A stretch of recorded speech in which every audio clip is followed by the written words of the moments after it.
Tapi hari ini kita tetap fokus kepada somasi yang kita layangkan kepada Saudara Joko Widodo di Kamis yang lalu, dan ini buktinya dari JNE sudah kita kirim. Bukan hakul yakin ya, Golobatudzon ya, dugaan kuat kami, surat itu sudah diterima oleh Saudara Joko Widodo. Bismillahirrahmanirrahim. Assalamualaikum warahmatullahi wabarakatuh. Terima kasih kepada rekan-rekan media yang sudah memenuhi undangan kami, yang memang hari ini kami sudah mengundang dalam agenda konferensi pers terkait somasi terbuka kepada Presiden RI ke-7 atas tuduhan ada orang besar di balik kasus ijazah palsu Jokowi. Dan memang hari ini di kantor SAI and Partner ada Sebul Bednya Bang Yani, terima kasih sudah memberikan tempat kepada tim untuk mengadakan agenda konferensi pers hari ini di Senin 4 Agustus 2025 tepat di 15.30. Baik, yang pertama yang ingin kami sampaikan bahwa kami dari tim advokasi anti kriminalisasi akademisi dan aktivis yang merupakan kuasa hukum dari Pak Roy Suryo dan kawan-kawan telah mengirimkan surat somasi pada Kamis yang lalu kepada yang terhormat Saudara Joko Widodo yang terhormat di ya, alamat yang bersangkutan di Jalan Kutai Utara RT 8 RW 7 Kelurahan Sumber, Kecamatan Banjarsari, Kota Solo, Jawa Tengah. Jadi kita prediksi atau kita asumsikan dengan pos ya via JNE semestinya hari ini sudah diterima begitu, dan hari ini kami ingin menyampaikan apa yang menjadi somasi terbuka tadi karena ini berkaitan dengan statement Saudara Joko Widodo yang juga bersifat terbuka. Alhamdulillah di tengah-tengah kami sudah hadir dari tim advokasi yang di sebelah kanan saya adalah Koordinator Litigasi Bang Petrus Celestinus, Sarjana Hukum. Kemudian ada Prinsipal klien kami Pak Roy Suryo. Kemudian ada juga tim advokasi kami Bang Jahmada Girsang SHMH. Kemudian juga ada Dr. Herman Kadir SHMU, termasuk Sebul Bed, Dr. Ahmad Yani SHMH, dan Bang Mulyadi SHMH yang merupakan bagian dari tim advokasi. Kemudian di sebelah kiri saya juga ada Bang Medi Junior atau SHCLA, anggota tim dari advokasi. Dan ada juga Bang Rizal Fadilah SH, meskipun sering melakukan advokasi, tapi dalam kasus ini beliau ini terlapor ya. Jadi beliau juga klien gitu ya, terlapor tapi tidak diakui oleh Saudara Joko Widodo. Ya, melaporkan peristiwa begitu muncul 12 nama, diantaranya ada Bang Rizal Fadilah, tapi Saudara Joko Widodo tidak mengakui. Jadi siapa sih sebenarnya melaporkan ini ya? Kan polisi nggak mungkin dia merasa menjadi pribadi Jokowi, merasa tercemar, merasa difitnah, lalu menuliskan nama Rizal Fadilah sebagai terlapornya begitu. Kemudian ada lagi tokoh kita, aktivis yang sudah diketahui, Bang Muhammad Saididu. Kita juga akan mintakan nanti pandangannya, karena memang ini tidak ansi soal jasa palsu, tapi ini ada dampak pada perpecahan dan pembelahan anak bangsa yang sedianya sebetulnya bisa lebih mudah segera diakhiri, tapi kok masih terus ya berlanjut. Kita nanti akan dengar pandangan beliau. Kemudian ada juga Bang Bahar ya, Baharudin Jaman. Itu beliau yang mengawal Pak Sunarto karena sudah jauh-jauh datang ke penyidik, justru penyidiknya tidak hadir dalam rangka untuk mengambil keterangan sebagai saksi. Nah, beliau ini Bang Bahar yang mendampingi. Dan juga ada Ibu Kurnia Tidoroyani, statusnya terlapor. Ya, tapi terlapor advokat, jadi aneh juga. Advokat kok bisa dilaporkan? Semestinya sesuai undang-undang advokat, harusnya ya orang yang mau melaporkan advokat itu pergi ke Dewan Kehormatan Organisasi Advokat, meminta arahan, petunjuk apakah yang akan dilaporkan itu masuk dari kategori kegiatan tugas profesi atau tidak.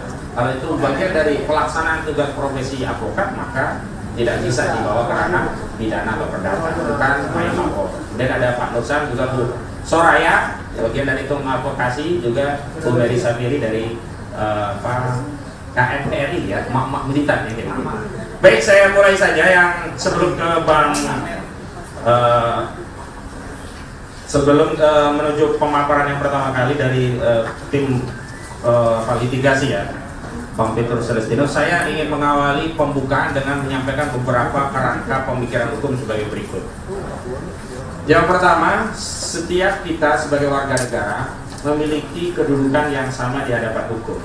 Tidak ada pembedaan apakah warga negara ini mantan pejabat atau rakyat jelata, apakah warga negara itu berstatus advokat atau mantan presiden, apakah warga negara itu orang yang punya pendidikan atau yang tidak lulus sekolah. Konstitusi kita menyatakan bahwa setiap warga negara berkesamaan kedudukannya di muka hukum, baik dalam urusan yang non pemerintah maupun pemerintahan, sehingga punya hak konstitusional yang sama. Nah, ini ditegaskan di pasal 27 Undang-Undang Dasar 1945. Yang kedua, kasus ijazah palsu ini sebaiknya, seyogyanya memang fokus kepada penyelesaian secara hukum. Dan saudara pelapor, saudara Joko Widodo, 30 April 2025 yang lalu telah membuat laporan polisi ke Polda Metro Jaya karena dirinya merasa dicemarkan, merasa difitnah, merasa direndahkan serendah-rendahnya, merasa dihinakan sehina-hinanya. Nah, dalam konteks itulah kami mengkritik pernyataan saudara Joko Widodo yang menuduh klien kami dalam menjalankan hak konstitusionalnya, menjalankan kebebasan berserikat, berkumpul dan menyampaikan pendapat, termasuk berpendapat dengan keahliannya berdasarkan penelitiannya, yang kemudian pendapat itu sampai pada kesimpulan ijazah saudara Joko Widodo itu palsu, kemudian dipersoalkan secara pidana.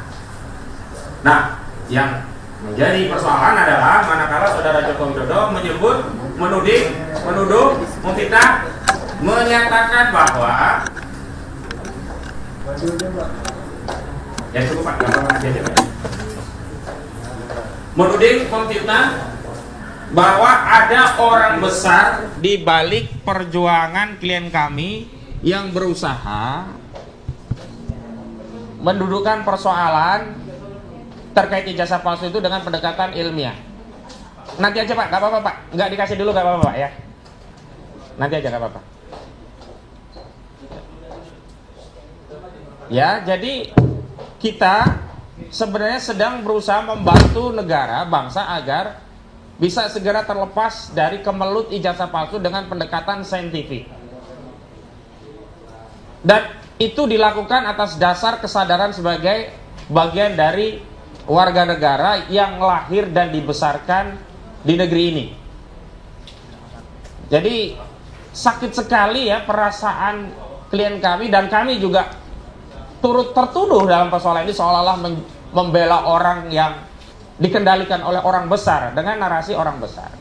Sekali lagi kami ingin menegaskan bahwa harusnya segala hal yang berkaitan dengan hukum selesaikan dengan hukum, dan tidak memperluas masalah politik ini menjadi pembelahan anak bangsa yang makin melebar. Itu yang tidak kami inginkan. Dan kalau ingin menuntaskan masalah ijazah palsu ini, ya fokus dengan pembuktian, bukan dengan reuni misalnya.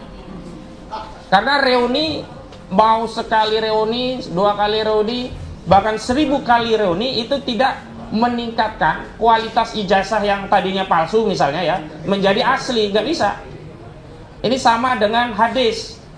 Hadis itu kalau sudah ada yang menyatakan dhaif, ada yang menjah, ada yang menyatakan orang yang meriwayatkan salah satu perawinya itu pendusta, maka meskipun dihadirkan 1000 hadis yang dhaif, itu bukan meningkat hadisnya menjadi sahih, justru makin parah.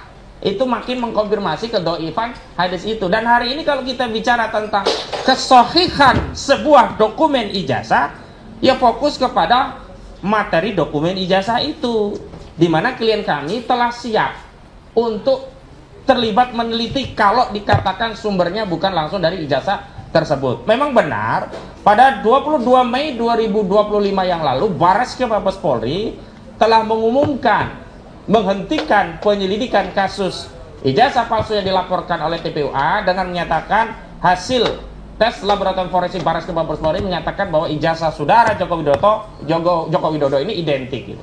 Kami tidak soal kalau hasilnya adalah identik, tinggal berikan akses kepada klien kami untuk juga ikut meneliti objek yang diteliti oleh Bareskrim, sehingga nanti kalau ternyata klien kami menyatakan identik, selesai. Jika klien kami menyatakan memang beda dan makin menguatkan bahwa ijazah itu palsu, makin mengkonfirmasi bahwa ijazah itu palsu karena yang diteliti oleh Barreskrim ternyata tidak jauh beda dengan foto-foto yang selama ini sudah beredar, tidak jauh beda yang selama ini dengan dokumen yang sudah diupload di KPU, KPUD yang menjadi syarat untuk menjadi presiden dan juga kepala daerah.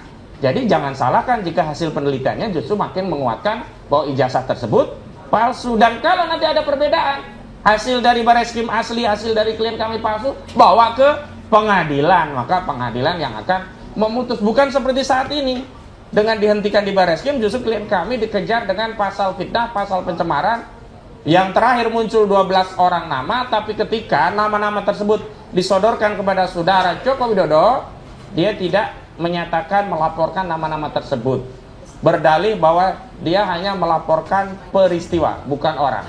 Padahal peristiwa pidana yang disambukan adalah delik aduan. Mutlak harus ada pihak yang menjadi korban yang merasa tercemar, merasa terfitnah karena kekuatan menuntut secara hukum pada delik aduan, yakni pasal 310 dan 311 KUHP, itu ada pada kewenangan korban. Jika korban menyatakan tidak merasa terfitnah, tidak merasa tercemar dan tidak menuntut terlapor, ya selesai. Polisi, jaksa tidak bisa bertindak untuk dan atas nama korban. Polisi dan jaksa hanya bisa bertindak untuk dan atas nama negara dalam kasus delik umum. Misalkan pembunuhan, melaporkan terjadi peristiwa pembunuhan, tidak tahu siapa yang membunuh, masuk akal. Lah ini melaporkan dirinya difitnah, dirinya dihinakan sehina-hinanya, direndahkan serendah-rendahnya, nama kok nggak muncul begitu loh. Itulah yang saya katakan dalam sejumlah media bahwa saudara Joko Widodo ini pengecut gitu ya. Mau melaporkan ya tentang fitnah pada dirinya tapi tidak berani sebut nama. Ketika sudah disodorkan 12 nama juga tidak dikatakan mana nama itu. Dan saya meminta Polda Metro Jaya, kalau memang saudara Joko Widodo menyatakan bahwa bukan 12 orang itu yang dilaporkan dirinya, maka lepas ini terlapor ini, gak ada urusannya dengan proses hukum. Dan karena riuhnya masalah ini, jadi sempat meluas sampai seorang penyanyi ya, Iwan Fals gitu ya, itu membuat polling di akun sosmednya, saya lupa itu akunnya apa namanya, Twitter atau yang lain ya, pokoknya akun sosmednya begitu. Justru dari hasil polling yang diadakan oleh Iwan Fals, 70% itu meyakini ijazah saudara Joko Widodo palsu, bahkan 72% gitu. Makanya jangan kemudian ya rakyat diadu dengan misalkan polling dari Denny JA yang menyatakan masyarakat masih percaya. Kalau polling dibalas sama punyanya Iwan Fals juga selesai. Justru yang harus dihadirkan itu ijazah asli.